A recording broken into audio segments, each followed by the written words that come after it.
I really wasn't sure, with the Thanksgiving holiday here in the United States, whether or not Relogic would have a November State of the Game update. After all, it was just the other day that the big crossover content patch with Don't Starve Together happened. But I should never have underestimated them because they've threaded the needle and released a news update right at the tail end of November. It's been a pretty quiet month on my channel since I was busy right around the time of that Don't Starve crossover news. But with that being said, what's new? Stay tuned to this video to find out. We begin as usual with Relogic's Loki, who wrote the following. Greetings, Terrarians. The weather is getting colder, the leaves are falling, but things could not be more red hot in terms of news around Terraria development, merchandise, and more. We have so much going on right now, even squeezing in this state of the game is a challenge. Never fear, however, we are here to share the latest and greatest across the world of Terraria. Let's get to it.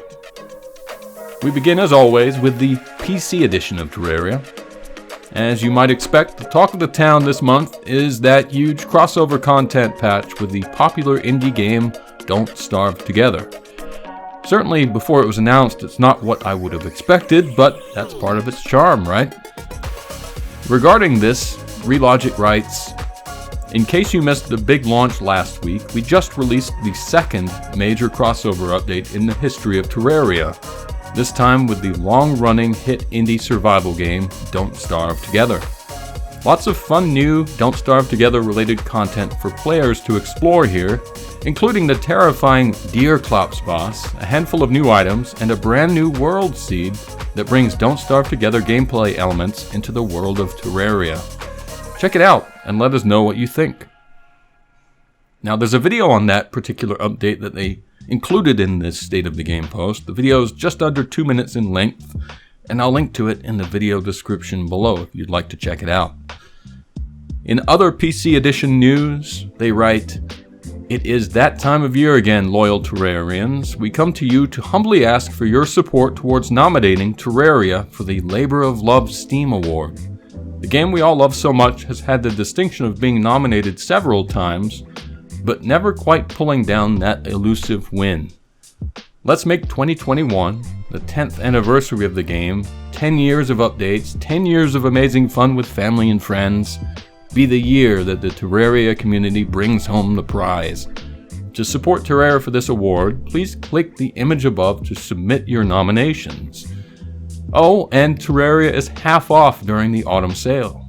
Click the image below to head to the store page and pick up a copy today. Now, hopefully many of you already have a copy for the PC edition, but if not, you can get it cheap. I really would like to see Terraria win an award this year, just as they would. They were one of the top nominees last year, but didn't unfortunately get it. I've already voted for this year's award, as I'm sure many of you have as well. But those of you with a Steam account, if you haven't voted, please swing by that voting booth and drop a vote off for Relogic and their masterpiece Terraria, so that they can maybe this year win that coveted Labor of Love award. Speaking of Steam, in this month's news, they also announced that the Steam Workshop entries for Terraria have reached 36,000, or more than that even at this point. That's a whole heck of a lot of updates in the workshop, more than any one person would be able to sift through. Thankfully, they've selected their favorites, and they'll continue to do so if you don't have the energy to sort through the list yourself. And expect more of their developer's choice selections sometime early next year. For those of you who enjoy playing on a mobile device, well, the upcoming mobile Steam Deck apparatus has apparently been delayed, which prompted Relogic to write the following. We are going to gratefully take the extra time allowed by the recent Steam Deck launch delays to take our deck optimizations a bit further. More on that later, once we get a bit further clear from the 1.4.3 launch and fixes. Now on to TModLoader news. For those who don't know, the official version is still stuck on Terraria 1.3, which is obviously the big update before Journey's End, but formal support in TModLoader for 1.4 Journey's End seems to be drawing ever closer. They write in regards to this, "Hello everyone. we continue onward, working tirelessly towards the goal of TModLoader for Terraria 1.4. Recent noteworthy progress includes a move to the fresh .NET 6 with C10 and a repair of the current modded sound playback design, thanks Exterminator X99. Our main development focus is currently on the following: a final redesign of audio systems, data-oriented rework of tiles, topological sorting-based redesign of interface layers and world generation passes, post-merge improvements for the asset system redesign, side experiments with bettering the overall API designs. Of course, the TModLoader 1.4 Alpha remains available for you to check out. Again, please keep in mind that this alpha is primarily intended for developers and as an audience, so play around with it at your own risk. And now onto the consoles, beginning with Xbox and PlayStation news. Greetings Terrarians, the team has mostly been focused on Switch development, but we also took some time out to hammer away at some console fixes. These will be in your hands soon. Here's the list. And I can't read all of this without the video becoming a little burdensome, but I will scroll the list. It's quite a long one, but I'll scroll through it if you'd like to see what exactly is getting the bug fix treatment for Xbox and PlayStation.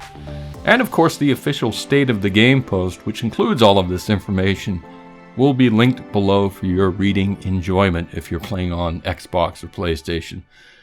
I, for one, have no clue how they've managed to multitask to such an extent that they're also doing this. It's so impressive that they're juggling all these different versions and projects all at once, because remember, this isn't Bethesda or Rockstar, it's just a small indie development house, so hats off to them. Anyway, we all know that Xbox and PlayStation are not the only consoles, and Switch has certainly been lagging a bit behind everyone else in getting Journey's End support. Here's what they had to say to Switch users this month. We have what we hope will be an early holiday gift to our Switch fans. Terraria Journey's End is in the final stages of development and submission, and we are pleased to reveal that the launch date will be January 4, 2022. This build is a match to the fixes and content that PlayStation and Xbox had as of the start of November. Any relevant additional fixes listed for consoles above, as well as any other Switch-specific fixes, will be submitted to Nintendo for release as quickly as possible. So we know the big question will be, why can it not come out before the end of the year if you're so close right now? The reality there is that companies, including Nintendo, are nearing the end of year holidays. As we all know, that means a lot of folks out on vacation and/or full company shutdowns. If we were to release, say in December, this would create a scenario where if there are any bugs or issues at all, they would essentially be impossible to fix, even if DR had a fix made instantly, until probably sometime in mid-January. It is just an unfortunate dynamic of this time of year. This gets the update out just as soon as possible in the new year, avoiding that risk. While we are confident in this build, every launch has some bugs, and we just don't want to put everyone in a situation where there are issues that everyone is powerless to address. Now, that said, the team will continue to test and fix in the meantime and go ahead and get whatever else they can find already in the queue. Hopefully that makes sense to everyone, but we are happy to answer any questions that you might have.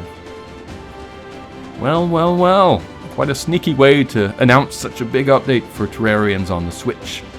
This will of course mean that those of you who were hoping to try it out over a winter or holiday break will have to find the time early in the new year instead, but better late than never, and I think they explain themselves as to why they're deciding to wait until just after the new year. And yeah, we finally have a release date at long last for the Switch, which marks the final major platform receiving the Journey's End update. So that's it for Switch. And in conclusion, there's not much new on the mobile front for Terraria, as you might expect, but they did have a little bit to say. Hello everyone. Mobile Terrarians, we're growing ever closer to a return to development. This time alongside our console friends. The team is eagerly anticipating jumping headlong and to bring in content parity to all platforms in the new year. We just need to get any needed Switch fixes out before we dive in. Not much longer now. We have also been made aware of some issues impacting some players in regards to Android 11. The team will be looking into this shortly, and we will get any needed fixes out just as soon as possible. So no surprises there. I would say mobile's blessing and its curse is that it got Journey's End so quickly, meaning they've had to wait. If you've been playing on mobile, you're going to have to wait until everything else catches up, essentially. Which shouldn't be too much longer from the sounds of it. So what else was revealed in this month's State of the Game? Well, there's more merchandise, which is not an unusual occurrence this close to the Christmas holidays. So if you think there's Terraria merchandise that would make a good gift either for yourself or for someone you know, just click the State of the Game post linked in the video description below and start browsing. That's it for this month's State of the Game post. It was a really long layoff for me this month. I've been busy. As I said, I was busy unfortunately when the Don't Starve Together crossover was released, but I'm back and it's good to be back. So thanks for watching and being patient with me. Stay warm, stay healthy, and I'll see you all next time.